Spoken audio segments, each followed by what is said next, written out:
करेंगे comedy king Charlie champion की। जी हाँ, चार्ली चैंपियन एक ऐसी हस्ती जिसे कई साल बाद भी किसी परिचय की जरूरत नहीं, क्योंकि लोगों के दिलों और दिमाग में वो आज भी जिंदा है। तो आइए देखते हैं चार्ली चैंपियन पर हमारी एक खास report.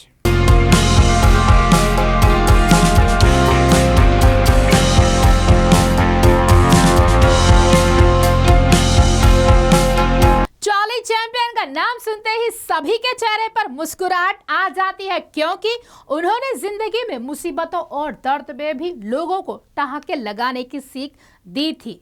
Sir Charles Spencer Chaplin को बच्चा बच्चा भी चार्ली चैंपियन के नाम से जानता है। उनकी बातों में, अदाकारी में, लहजे में, यहाँ तक कि उनके हर एक अंदाज में लोगों को हंसाने की कला छुपी हुई थी। उन्होंने अपना पूरा जीवन केवल लोगों की जिंदगी में खुशियां भरने में ही गुजार दी। चलिए जानते हैं दिवंगत महान कलाकार से जुड़ी कुछ खास बातें।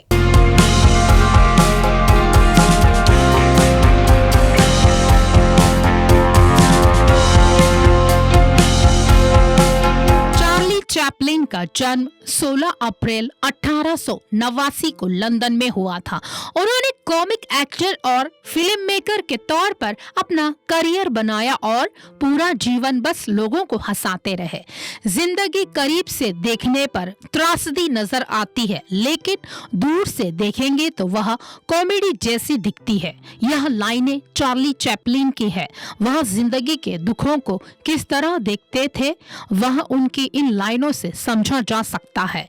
वह बचपन से ही खुद दुखों के पहाड़ तले दबे रहे, लेकिन उन्होंने खुद के साथ लोगों को हंसाना सिखाया। बचपन से ही चार्ली ने आर्थिक तंगी का सामना देखा। बचपन में ही चार्ली के पिता की मौत हो गई थी, जिसके बाद उन्होंने अपनी मां के साथ आर्थिक तंगी का सामना किया। छोटी सी उम्र में ही चार्ली के ऊपर घर की तमाम जिम्मेदारियां आ गई थी। उनके पिता मशहूर अभिनेता और गायक थे और उनकी मां हन्ना चैपलिन भी एक गायिका और अभिनेत्री थी, जिस कारण चार्ली को एक्टिंग की कला विरासत में मिली और उनका भी रुझान अभिनय की तरफ था। मां के बीमार होने के बाद चार्ली को 13 साल की उम्र में ही पढ़ाई छोड़ छोटे मोटे काम करने पड़े। 14 साल की उम्र में पहली बार उन्होंने एक नाटक में कॉमिक रोल किया, जिसे दर्शकों ने खूब सराहा। चार्ली चैपलिन मूक फिल्म युग के सबसे रचनात्मक और प्रभावशाली व्यक्तित्व में से एक थे, जिन्होंने अपनी फिल्म में अभिनय, निर्देशन, पटकथा, निर्माण और संगीत खुद दिया था। वो कला के हर क्षेत्र में माहिर थे।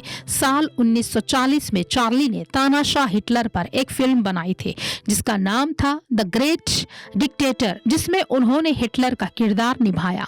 फिल्म में चार्ली का हिटलर को कॉमिक कैरेक्टर के रूप में पेश करना फैंस को काफी पसंद आया। इसके बाद उन्होंने लगातार कई सुपरहिट फिल्में और एक महान कलाकार बनने के रास्ते पर चल पड़े थे। अपने शानदार अभिनय और लोगों को हंसाने की कला के लिए चार्ली चैपलिन को साल 1973 में ऑस्कर पुरस्कार से सम्मानित किया गया। इसके साथ ही चार्ली ने कई पुरस्कारों को अपने नाम किया। बरसों तक लोगों को खुलकर हंसाने वाले चार्ली आखिरकार सबको रुलाकर चले गए। उन्होंने 25 दिसंबर 1977 में 88 साल की उम्र में इस दुनिया को अलविदा कह दिया। आज भले ही वह हमारे बीच न हो, लेकिन उनके हंसाने का अंदाज आज भी देखने को मिलता है। आज भी मनोरंजन और ठहाकों का प्रतीक चार्ली चैपलिन को ही माना जाता है।